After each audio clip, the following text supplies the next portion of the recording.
we can make the world a better place. Pembangunan berkelanjutan membuat dunia menjadi jauh lebih baik bagi semua tanpa merusak generasi masa depan untuk terus membangun. Pembangunan memperhatikan aspek pertumbuhan ekonomi, kemajuan sosial, dan pelestarian alam. Ketiga hal tersebut menjadi perhatian dunia dan disepakati dalam pembangunan global Sustainable Development Goals dengan 17 tujuan untuk membuat dunia yang lebih baik. Dimulai sejak September 2015 dan akan diselesaikan pada tahun 2030, Indonesia telah berkomitmen untuk berpartisipasi dalam agenda SDGs dengan komitmen yang kuat dan kerangka hukum yang mendukung, menyelaraskan rancangan pembangunan jangka panjang nasional dengan SDGs.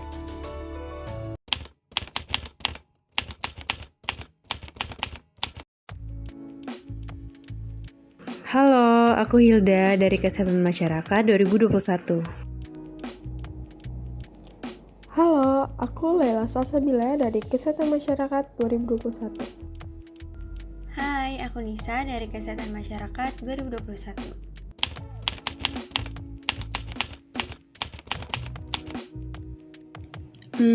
Menurut aku sih saat ini pembangunan nasional kita yang terbaru itu sedang dalam proses rancangan akhir, di mana Kementerian Perencanaan Pembangunan Nasional atau Bappenas menyusun rencana pembangunan jangka panjang nasional atau RPJPN periode 2025 hingga 2045 dalam mendukung pelaksanaan visi Indonesia Emas 2045 mewujudkan Indonesia sebagai negara berdaulat, maju dan berkelanjutan. Nah, pada tahun 2045, jumlah penduduk Indonesia akan diperkirakan akan mencapai 324 juta penduduk. Dan Indonesia akan mendapatkan bonus demografi, yaitu jumlah penduduk Indonesia 70%-nya itu dalam usia produktif, rentang usia 15 hingga 64 tahun.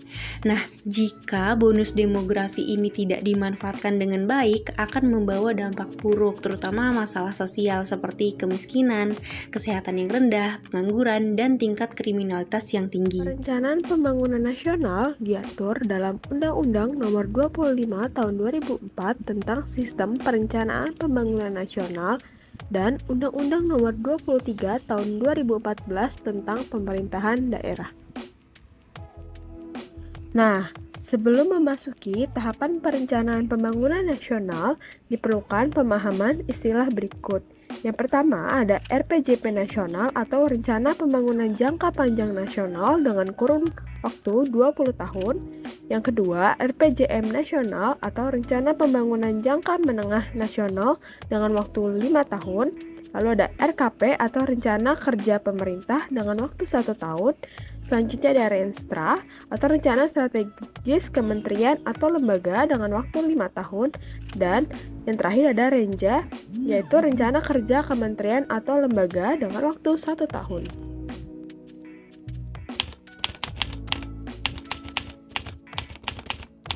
Yang pertama penyusunan, yang kedua penetapan, yang ketiga pengendalian, dan yang keempat evaluasi. Tahapan pertama penyusunan rencana. Nah, pada tahapan penyusunan rencana dilakukan beberapa hal. Yang pertama, penyiapan rancangan awal rencana pembangunan, lalu dilanjutkan dengan musyawarah perencanaan pembangunan atau biasa disebut dengan musrenbang, dan yang terakhir penyusunan rancangan akhir rencana pembangunan. Tahapan kedua yaitu penetapan rencana. Untuk tahap penetapan rencana, contohnya Rencana Pembangunan Jangka Panjang atau RPJP nasional dan daerah. Nah, beberapa hal yang dilakukan yaitu pertama, Menteri atau Kepala Bapeda menyiapkan rancangan RPJP nasional atau RPJP daerah. Lalu yang kedua, Menteri atau Kepala Bapeda menyelenggarakan musrenbang jangka panjang nasional atau jangka panjang daerah yang diikuti oleh unsur-unsur penyelenggara negara dengan mengikutsertakan masyarakat. Nah, hal ini paling lambat dilakukan 1 tahun sebelum berakhirnya periode RPJP yang sedang berjalan. Dan yang ketiga, Menteri atau Kepala Bapeda menyusun rancangan akhir RPJP nasional atau RPJP daerah berdasarkan hasil musrenbang. Dan yang terakhir, RPJP nasional ditetapkan sebagai undang-undang, sedangkan RPJP daerah ditetapkan sebagai peraturan daerah. Tahapan ketiga yaitu pengendalian rencana. Pengendalian rencana pembangunan dilakukan oleh masing-masing pimpinan kementerian atau lembaga atau satuan kerja perangkat daerah. Lalu, menteri atau kepala Bapeda menghimpun dan menganalisis hasil pemantauan pelaksanaan rencana pembangunan dari masing-masing pimpinan kementerian atau lembaga atau satuan kerja perangkat daerah sesuai dengan tugas dan wewenangnya. Tahapan yang terakhir yaitu evaluasi pelaksanaan rencana. Pada tahap evaluasi pelaksanaan rencana, pimpinan kementerian atau lembaga dan kepala satuan kerja perangkat daerah melakukan evaluasi kinerja pelaksanaan rencana pembangunan kementerian atau lembaga dan satuan kerja perangkat daerah periode sebelumnya. Lalu, hasil evaluasi akan menjadi bahan bagi penyusunan rencana pembangunan nasional atau daerah untuk periode berikutnya.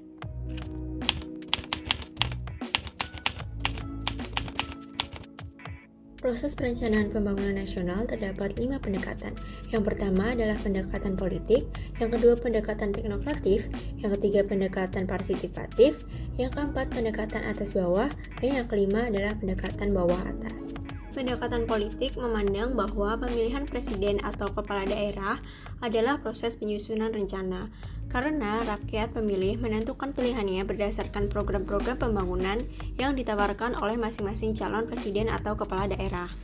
Oleh karena itu, rencana pembangunan adalah penjabaran dari agenda-agenda pembangunan yang ditawarkan presiden atau kepala daerah pada saat kampanye ke dalam rencana pembangunan jangka menengah. Perencanaan dengan pendekatan teknokratik dilaksanakan dengan menggunakan metode dan kerangka berpikir ilmiah oleh lembaga atau satuan kerja yang secara fungsional bertugas untuk itu. Perencanaan dengan pendekatan partisipatif dilaksanakan dengan melibatkan semua pihak yang berkepentingan dengan pembangunan.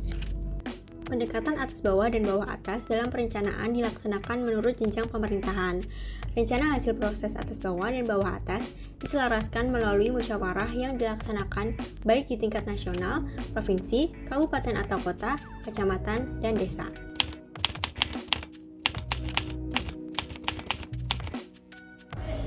Harapan kami untuk pembangunan nasional Indonesia ke depannya agar Indonesia mencapai kemajuan sosial, ekonomi, politik yang berkelanjutan dengan mengupayakan kesejahteraan masyarakat.